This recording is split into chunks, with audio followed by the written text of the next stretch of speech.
Bommarillu serial episode 491 1 June 2026 ఏం జరిగిందో చూద్దాం. తరుణ్ ఉషాకి చెప్తా ఉంటాడనమాట. తన బిడ్డ గురించి తెలుసుకున్న మేఘన హారికకి నిజం చెప్పేస్తానని బెదిరిస్తుంది. తన చేతిలో కీలుబొమ్మలాగా నన్ను ఆడిస్తుంది అని తరుణ్ చెప్తాడు. ఉషా ఇలా అనుకుంటుంది, ఒకసారి ప్రభు గారిని కలిసి మా ఇంటి వారసుని ఒకసారి నేను చూడాలి, అలాగే కిరణ్ గారిని ఆఫీస్కి వచ్చేలాగా చెయ్యాలి అని అనుకుంటుంది ఉషా. అలా చేస్తే కానీ నా మనసు కుదుట పడదు అని వెంటనే బోస్కి ఫోన్ చేసి ప్రభు వాళ్ళ ఇంటి అడ్రస్ కనుక్కుంటుంది. ఉషా, నా పేరు ఉషా, నేను సంజయ్ గారి కంపెనీలో పనిచేస్తున్నాను అని చెప్తే, మీ గురించి పరిచయం అవసరం లేదు, నేను మిమ్మల్ని చూడకపోయినా ఎన్నోసార్లు మీ గురించి విన్నాను అంటాడు ప్రభు. సంజయ్ ఎప్పుడు మీ గురించి మాట్లాడుతూ ఉంటాడు, కుటుంబం కోసం కంపెనీ కోసం మీరు చేసే హార్డ్ వర్క్ గురించి చెప్తూనే ఉంటాడు. నేను మీతో ఒక విషయం గురించి మాట్లాడడానికి ఇక్కడికి వచ్చాను అని ఉషా అంటుంది. ఈలోగా సునంద మురారిని ఎత్తుకొని వస్తుందనమాట, చీర కట్టుకొని మంచిగా రెడీ అయ్యి. సునందాన్ని చూసి కొంచెం ఆశ్చర్యంగా ఫీల్ అవుతుంది ఉషా, ఎందుకంటే ఒకసారి ఇంతకుముందు రోడ్డు మీద కలిసింది కదా. అయితే సునంద చూసి హాయ్ అండి, ఎలా ఉన్నారు అని అడుగుతుంది. ఉషా బాగున్నానండి అంటుంది. ఇంతకీ మీరు నన్ను గుర్తుపట్టారా అంటే, మీ బాబుని చూశాక గుర్తుపట్టకుండా ఎలా ఉంటాను అంటుంది ఉషా. ఏంటి మీ ఇద్దరికి ముందే పరిచయం ఉందా అని ప్రభు అడిగితే, అవునండి, ఒకసారి మురారిని తీసుకొని హాస్పిటల్కి వెళ్తుంటే కాలు తగిలి నేను కింద పడిపోతుంటే తనే మమ్మల్ని పట్టుకొని పడిపోకుండా కాపాడింది అని చెప్తుంది సునంద. చెప్పండి ఉషా, కంపెనీ గురించి ఏమైనా మాట్లాడడానికి వచ్చారా అంటే, కంపెనీ విషయం కాదు, మీ కంపెనీలో వర్క్ చేస్తున్న మా ఆయన కిరణ్ గారి గురించి అంటుంది ఉషా. ఏంటి మీరు కిరణ్ గారి వైఫా? చూసారండి, కిరణ్ గారి వైఫ్ అంట, ఎంత విచిత్రమో, అనుకోకుండా భార్యాభర్తలు ఇద్దరు మనకి పరిచయం అయ్యారు అంటుంది సునంద. కిరణ్ గారి భార్య అంటే మా ఇంట్లో మనిషి అన్నట్లే, మీ మాటలు అయ్యాక ఇంట్లోకి రండి, మా ఇల్లు చూపిస్తాను అంటే సునంద ఇంకా లోపలికి వెళ్తుంది. ఉషా, ఇంకా ఒక్కోసారి మనం చేసే మంచి కూడా అవతలి వాళ్ళకి చెడుగా కనిపిస్తుంది అంటారు. ఇప్పుడు నా భర్త విషయంలో కూడా అదే జరిగింది. కొన్ని అనుకోని సంఘటనల వల్ల మా ఇద్దరి మధ్య దూరం పెరిగింది. ఆ దూరాన్ని తగ్గించాలని ఆయన ఎంతగానో ప్రయత్నిస్తూనే ఉన్నారు. కొన్ని కారణాల వల్ల నేను ఆయనకి ఇంకా దూరంగా ఉంటున్నాను. అది ఆయనకి నచ్చక ఆయన సైట్కి రావడం మానేశారు.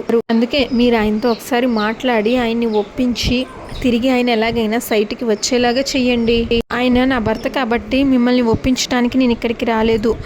మేము అనుకున్న సమయానికి పని పూర్తి చేయగల సమర్థత ఆయనకున్నది కాబట్టి అడగటానికి వచ్చాను. ఆయన్ని తిరిగి సైట్లోకి తీసుకొచ్చే బాధ్యత మీరే తీసుకోవాలి అని ఉషా అంటుంది. ప్రభు, చూడండి ఉషా, మీ పెద్ద బావగారు నాకు బాగా క్లోజ్.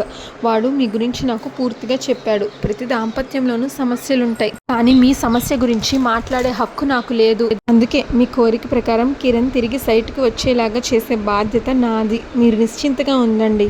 ఇంకా థ్యాంక్ యూ ప్రభు గారు అంటుంది ఉషా. ఇంకా ఉషా ఇంట్లోకి వెళ్తుంది అనమాట. ఇంట్లో మొత్తం మురారి ఫొటోస్, ఫ్యామిలీ ఫొటోసే అంటించుంటాయి. అప్పుడు సునంద, రండి, ఇవాళ మా మురారి కోసం ఇంట్లో మృత్యుంజయ హోమం జరిపించాం. రూమ్ అంతా మురారి చిన్నప్పటి నుంచి ఇప్పటి వరకు ఉన్న ఫొటోస్ అన్నీ చక్కగా అంటించుంటాయి. అవన్నీ చూసిన ఉషా, ఈ రూమ్లో ఉన్న ఫోటోలు అని అడిగితే, ఇవి కేవలం ఫోటోలు మాత్రమే కాదు, ఇవన్నీ నాకు ఎప్పటికీ మర్చిపోలేని జ్ఞాపకాలు. మురారి నాకు కేవలం కొడుకు మాత్రమే కాదండి, నా ఊపిరి. వీడి నన్ను అమ్మా అని పిలిచిన ప్రతిసారి తల్లిగా నా జీవితం ధన్యమైంది అనిపిస్తుంది. రోజులో వీడు నిద్రపోయిన తర్వాత ఆ ఫోటోల వంక నేను గంటల తరబడి చూస్తూ ఉంటాను.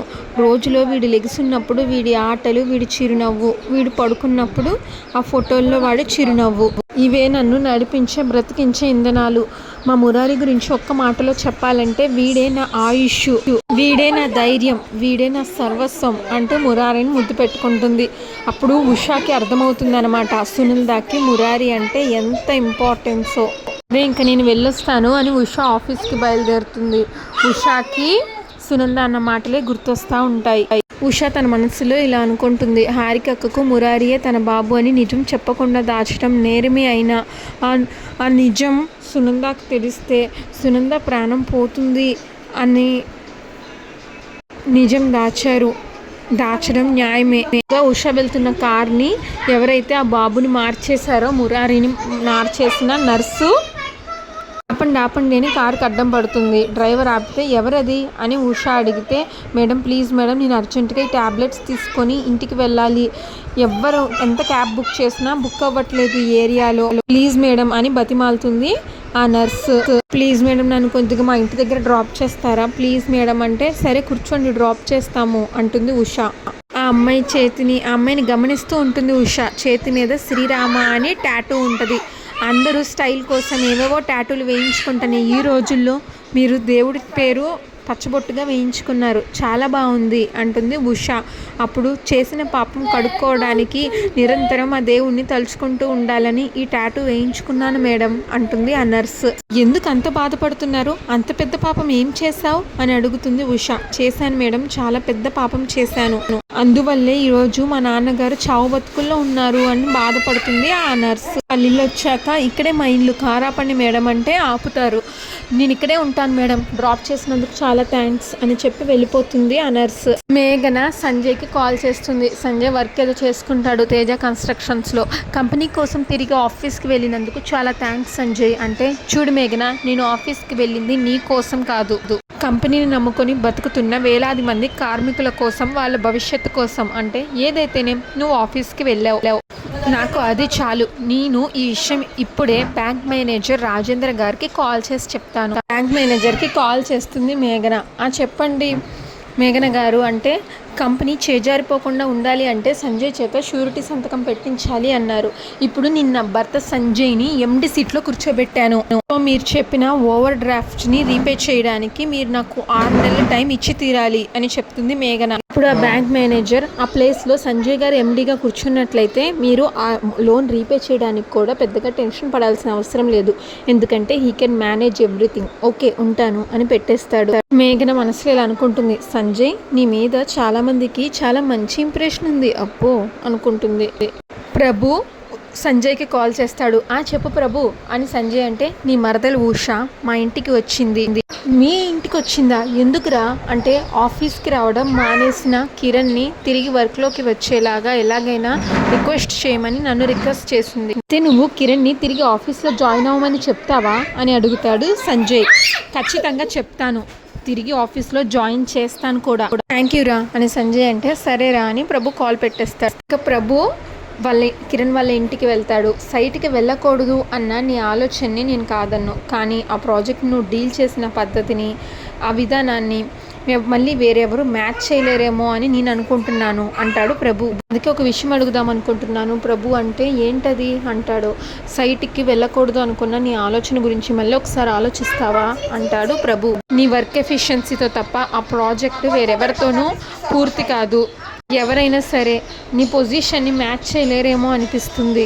నువ్వు సైట్కి వెళ్ళకూడదని ఎందుకు అనుకుంటున్నావో నాకు తెలియట్లేదు. పోనీ నీకున్న ఇబ్బంది ఏంటో తెలిస్తే నేను దాన్ని సాల్వ్ చేయడానికి ప్రయత్నిస్తాను. కిరణ్ ఏమో పర్టికులర్గా ఇది ఇబ్బంది అంటూ ఏం లేదు, కానీ నాకు ఆ సైట్లో వర్క్ చేయడానికి కూడా ఇంట్రెస్ట్ రావట్లేదు.